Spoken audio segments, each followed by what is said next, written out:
जय शिव शंकर, जय भोलेनाथ। तो दोस्तों, आज हम श्रवण करेंगे श्रावण मास महात्म्य में तीसरे दिन की कथा। दोस्तों, श्रावण मास में श्रावण महात्म्य की कथा सुनने से सभी कष्ट दूर होते हैं, मनोवांछित फल की प्राप्ति होती है। तो पूर्ण निष्ठा के साथ आप इसे सुने। सनत कुमार ने भगवान से कहा कि हे भगवान, आपने जो व्रत की दाय का उद्देश्य कहा है, इससे मेरी तृप्ति नहीं हुई है। अतः आप विस्तार पूर्वक मुझसे कहें, जिसे सुनकर मैं कृतकृत हो जाऊं। ईश्वर ने सनत कुमार से कहा कि हे योगीश, जो विद्वान श्रावण मास को नक्त व्रत कर बिताता है, वह 12 महीनों में नक्त व्रत का फल भोगता है। इनकी समाप्ति के 3 घटी पहली रात्रि भोजन को नक्त व्रत कहा जाता है। भोजन में सूर्यास्त के पहले 3 घटी का समय का त्याग कर अविशिष्ट समय लिया है।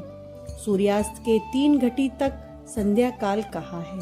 आहार, मैथुन, निद्रा, चौथा स्वाध्याय, इन कार्यों को सायंकाल ना करें।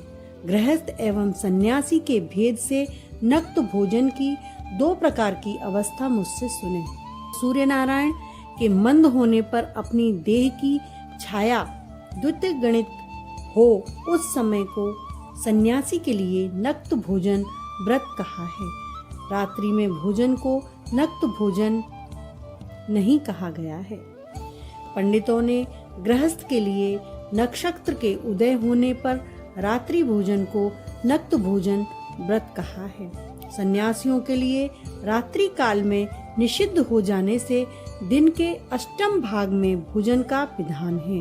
गृहस्थी विधि द्वारा रात्रि में नक्त व्रत करें। सन्यासी, विधवा तथा विदुर पुरुष सूर्य नारायण के अस्त होने के पहले भोजन करें।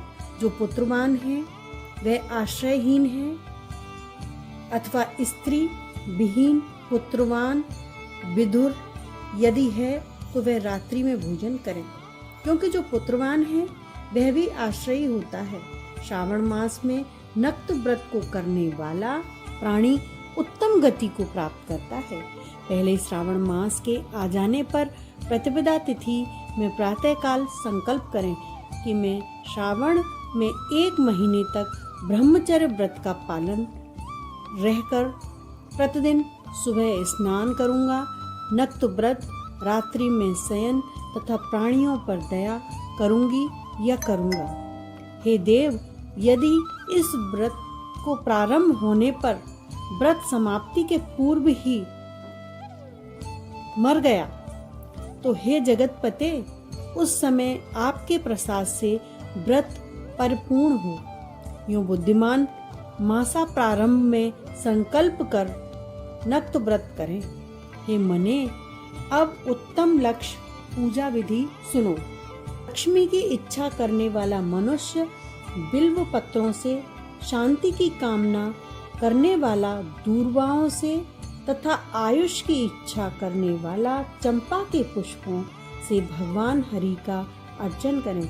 विद्या की इच्छा वाला मल्लिका तथा चमेली के पुष्पों से अर्चन करें।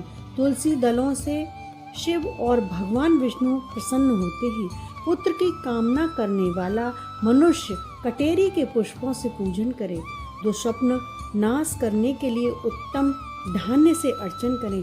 देव के सम्मुख रंगवल्ली पर स्वास्तिक और चक्र आदि बनाकर विभु का अर्चन करें।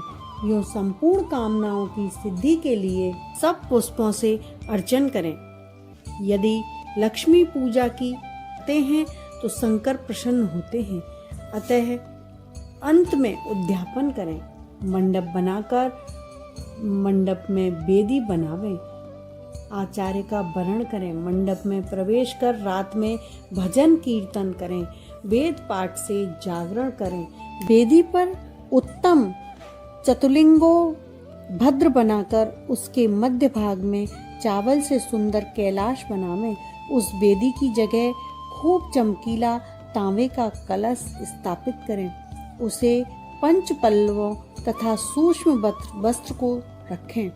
उस पर पार्वती पते की सुवर्ण प्रतिमा को पंचामृत स्नान पूर्वक स्थापित करें, अर्चन करें। नैवेद्य युक्त धूप, दीप, गीत, वाद्य, नृत्य तथा वेद शास्त्र पुराण द्वारा रात में जागरण करें। सुबह स्नान करें, पवित्र स्थान से वेदी बनावें। तिल, घृत, पायस से मंत्र, गायत्री, शिव सहस्त्र नाम से हवन करें। शर्करा घृत युक्त चरु से हवन करें। फिर शिवाष्टक कृत हवन का पूर्ण आहुति करें। प्रातः वस्त्र, अलंकार, भूषण से आचार्य का अर्चन करें। ब्राह्मणों का पूजन कर दक्षिणा दें। जिन मंत्रों से उमापति की लक्ष्य पूजा की जाती है उसको चीज को दान करें। सोने की प्रतिमा बनाकर शंभू का अर्चन करें। यदि 1 महीने तक दीप जलाया है तो उसे दान में दें। संपूर्ण इच्छाओं की सिद्धि के लिए सोने की बाती, चांदी का दिया बनाकर घृत से युक्त कर दान दें। देवताओं से क्षमा प्रार्थना कर ब्राह्मण भोजन कर। यदि श्रावण मास में ये कार्य किए जाएं तो अनंत फल देने वाले होते हैं। इस महीने में जो मौन व्रत ग्रहण करता है वह श्रेष्ठ वक्ता हो जाता है। चाहे वह मौन व्रत दिन या रात का हो, भोजन के समय का करें तो सब शास्त्रों की जानकारी कर लेते हैं। वेद और वेदांग का परगामी हो जाता है। बुद्धि में बृहस्पति के तुल्य मौन व्रत महात्म्य से हो जाता है। मौन व्रत करने वाले जीव का किसी से कलह नहीं होता, क्योंकि मौन व्रत उत्तम है। इस तरह तीसरे दिन की श्रवण कथा समाप्त हुई। चैनल को लाइक करें, शेयर करें, सब्सक्राइब करें। जय शिव शंकर, जय भोलेनाथ, हर हर महादेव।